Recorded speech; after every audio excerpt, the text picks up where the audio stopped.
श्री राधे राधे। आपका स्वागत है मेरे इस YouTube चैनल डिवाइन हिंदी कहानियों में। आज मैं आपको भगवान शिव का यह पुत्र अनजाने में ही कर बैठा देवी पार्वती से विवाह की जिद, जिसका ऐसा हुआ अंजाम, एक कहानी सुनाऊंगी। अगर आपको मेरी ये कहानी पसंद आती है तो कमेंट बॉक्स में कमेंट जरूर करें। अंधक भगवान शिव और देवी पार्वती का पुत्र था। अंधक का जन्म भगवान शिव के तीसरे नेत्र से निकली ऊर्जा से हुआ था। अंधक को भगवान शिव ने अपने भक्त को गोद दे दिया था। एक राक्षस कुल में पले बढ़ने के कारण अंधक की प्रवृत्ति अंधकारी हो गई थी। अंधक ने देवी पार्वती से विवाह की जिद की थी, जिसके कारण भगवान शिव को अपने ही पुत्र का वध करना पड़ा था। भगवान शिव के दो पुत्रों भगवान गणेश और कार्तिकेय जी के बारे में तो आप सब जानते हुए, लेकिन क्या आप भगवान शिव के तीसरे पुत्र अंधक के बारे में जानते हैं? अगर नहीं तो आज हम आपको बता रहे हैं भगवान शिव के पुत्र अंधक के बारे में,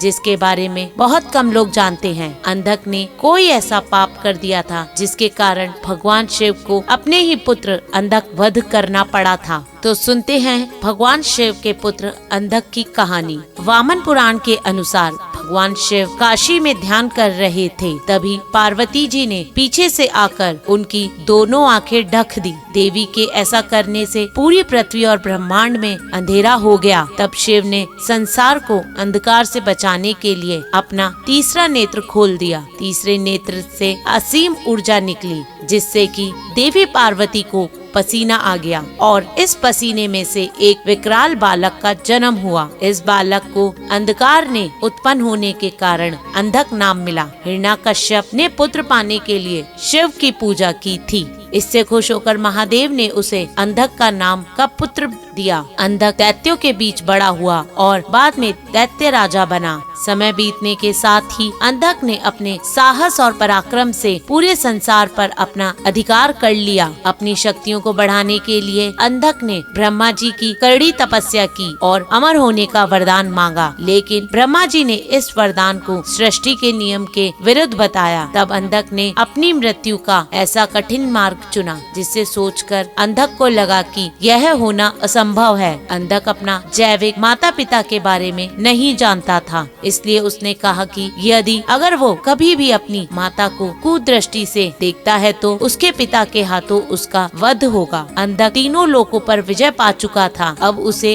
अकेलापन खलने लगा। ऐसे में उसके मन में विवाह का विचार आया। अंधक ने सोचा कि वो संसार की सबसे सुंदरी स्त्री से विवाह करेगा। एक दिन अंधक को पता चला कि संसार की सबसे सुंदर स्त्री कैलाश में भगवान शिव के साथ रहती है। अंधक के मन में देवी पार्वती से विवाह करने की इच्छा जागी। देवी पार्वती की पुकार सुन शिव जी बहुत क्रोधित हुए। शिव ने बताया कि देवी पार्वती अंधक की माता है, लेकिन अंधक को शिव जी की बातों पर विश्वास नहीं हुआ और पार्वती जी से विवाह करने की मन में बन रही। तब भगवान शिव ने त्रिशूल से अंधक का वध हो गया। धन्यवाद। अगर आपको मेरी ये जानकारी पसंद आती है तो मेरे इस चैनल को लाइक, सब्सक्राइब तथा शेयर करना ना भूलें। श्री राधे राधे।